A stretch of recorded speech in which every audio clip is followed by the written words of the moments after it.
this like, this is why you play these teams to help you leading into the season. They're both so different than how we play defensively. So you go against something every day, and you get used to it. Now you got to see something different. And DePaul is even different than Butler. So like trying to attack it, right? Like, you have a scout team, or you have some managers, or you have people kind of running offense or how they're guarding you, but it's different than doing it live, right? So sometimes it takes a minute to like click in, and you kind of do it to the best that you can. But sometimes you need to see it. You need to get out there. You need to feel it. For us, like right away. And there was some stuff Butler did that really slowed us down, and DePaul did something similar, but then other parts of it were different. But I didn't think we improved on the area that we worked on where we saw against Butler and DePaul. We needed to get better in that area, right? So now you got 9 days to go do it. Right now you really know, like, okay, here's an area we got to hit here in the next 9 days for us to be pretty good. I told our guys, like, hey, like areas for us to improve. One, I didn't think we started well. And I was like, hey, I'll take ownership on that because, like, maybe we're doing too much. Right now, even shoot around is like practice.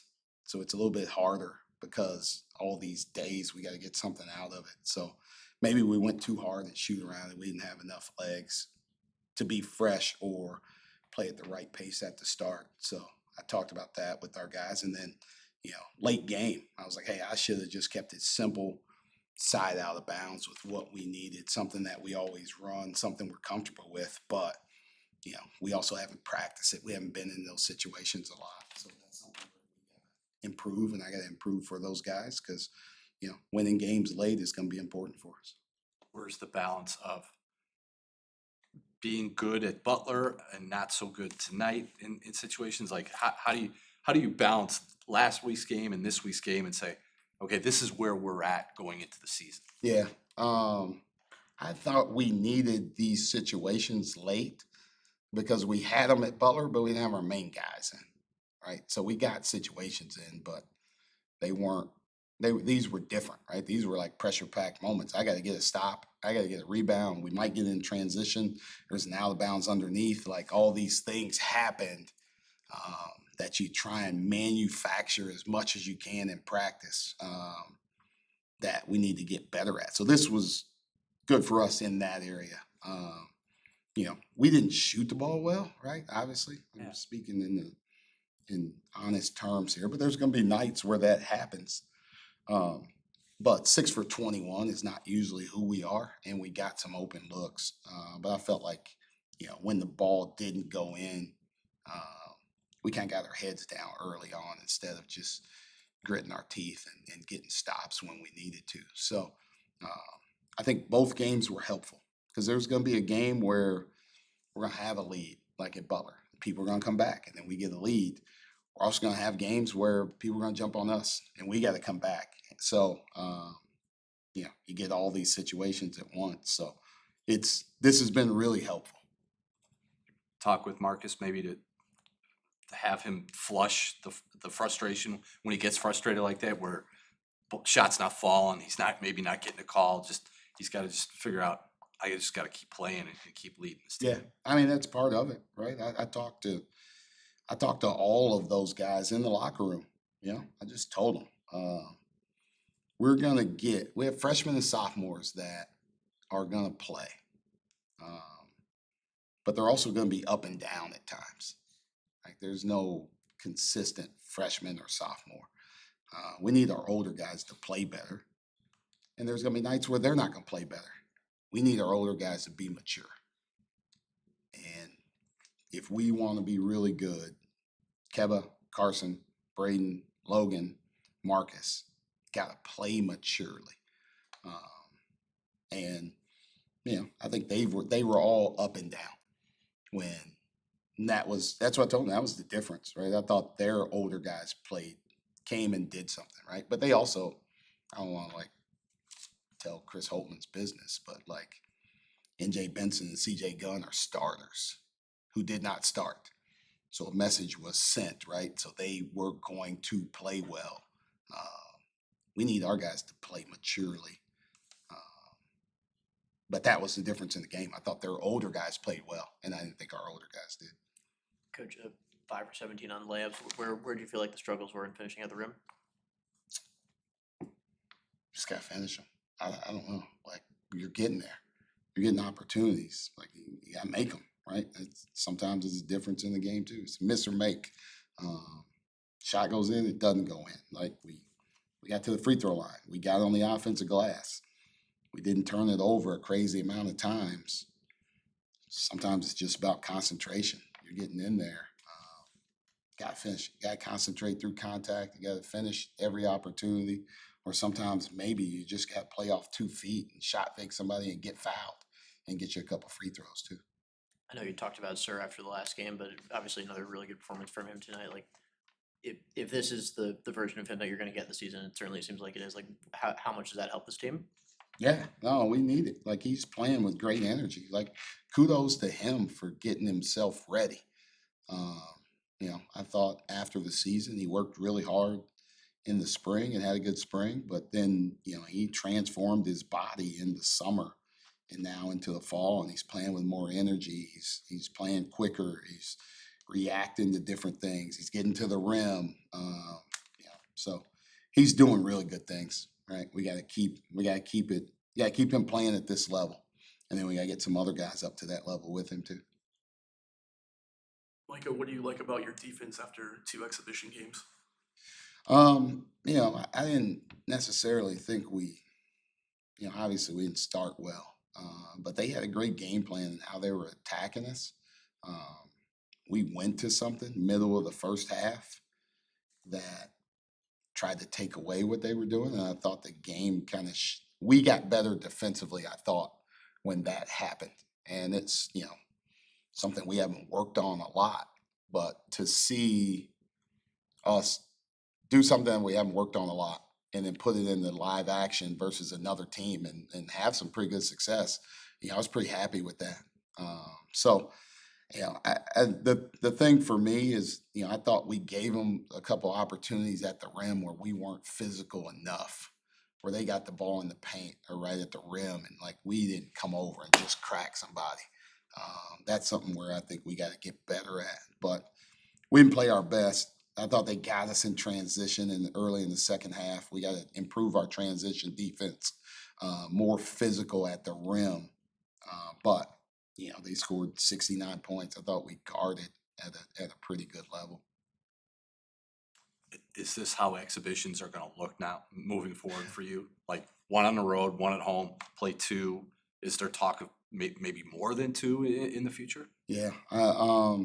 There's been talk about it, right? Like it just, there's a little bit of, it helps you, right? Like we used to do the secret scrimmages, and now you can kind of manufacture different things, but you could play, hey, we're going to do the secret scrimmage because we're going to get to play 10 extra minutes at the end or 5 extra minutes. And inevitably, Xavier's who we used to play. Xavier used to show up, and Sean Miller would call me and be like, hey, 2 of my big guys are hurt.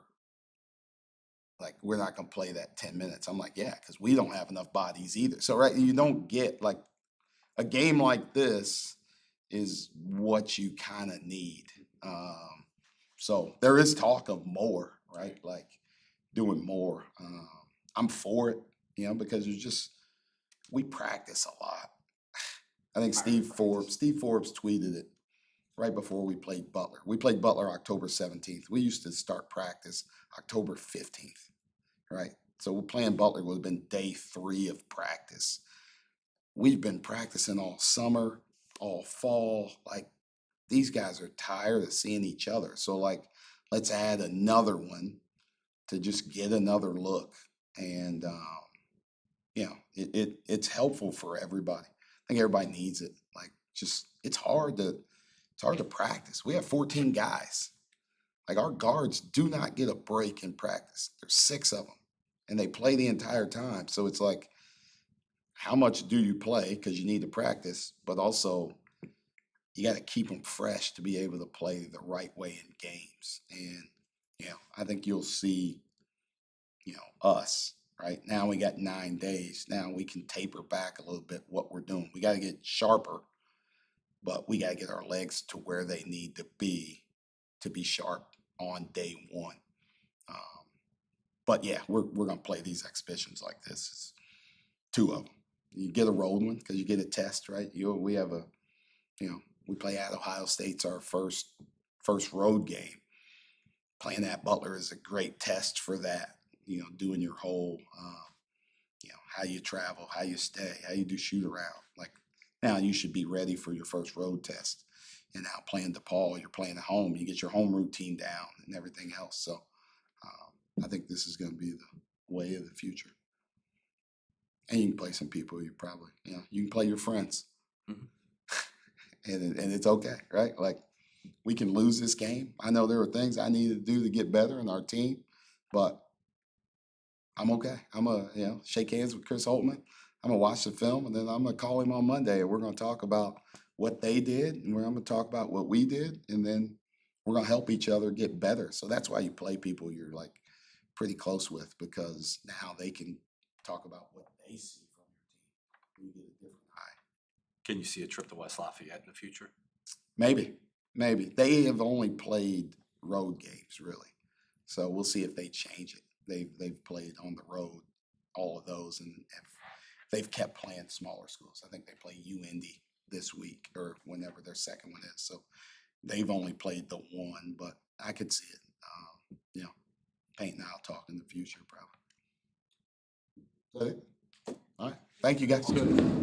Thanks, Mike. A lot of times there in the second half, but weren't able to get over the hump. What made it so tough offensively to put a couple of good possessions together to get that lead? Yeah, I mean, like looking at some stuff. I mean, we didn't in the first half. We weren't shooting as well as we wanted to. The second half started to fall a little bit, but I think just back and forth. Just kind of staying with our offense, being confident in our shots. I mean, Marcus went for 13. That's never going to happen again. So I mean, I believe in these dudes. I think we all believe in each other. We got a tight group. So I think just kind of trusting the work. We got a long time, before our next game. So just coming back, watching the film, seeing where we could have improved. So yeah, I think I'm not too worried about the shots not falling there.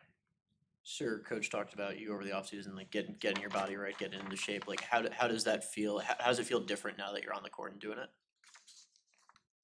I feel like I just my body just feels a lot better. I feel like just healthier, and I just feel like more, just healthier all around. How much more confident and like assertive do you feel like you are both in your shot and when you drive it on the court? I'm a lot more confident getting to the basket. I'm a lot more confident shooting the ball, and I also just kind of like from the work I put in this off season, and also just like my teammates encourage me to just like be me. Like we all encourage each other to be me. Our coaching staff encourage us to like be ourselves every day. So I guess that kind of helps too. Sir, what was the benefit of playing these 2 exhibition games where you're able to be in a lot of situations on the road and then be in situations here? Like, what did you guys get out of these exhibitions? Exactly what you said. Learning to be in situations, like down the stretch, like you said, 1 possession away. Boom, we just got a real life situation out there, how to figure it out, and now we know what we need to do. We know we need to play with poise down the stretch. We know what type of shots we want to get. We know what we can't do, because then we have an outcome like that. So it was just those 2 exhibitions are just been learning experience for us. We see it with the way we started. We started great out there. Butler didn't start as well here, and we see the 2 outcomes. So that was definitely a learning experience for us. Logan, with the slow start, you mentioned needing to start faster. Like someone who's experienced a lot of those slow starts as a team throughout the past couple of years, like where do you feel like they typically come from, and how do you feel like you can get those fixed? I mean, they can happen like to any team. Like I think it's probably just kind of goes back to like the leadership part, or like us older guys. Like we can't let it become 21-7 or 21-8. Like if it's the first couple possessions, one of us needs to take charge right then and there to kind of get control of the team. Like it's not more just like, come on, like, and more of an encouragement. It needs to be more of like a demanding, like, yo, like, let's lock in, come on, like, we're not trying to do this. Maybe before the game too, just some things we could do with the team, just kind of talk it out, be ready. I mean, I don't expect that to happen much more often. I think we'll get it under control. But yeah. All right, thanks, guys. Thanks, guys.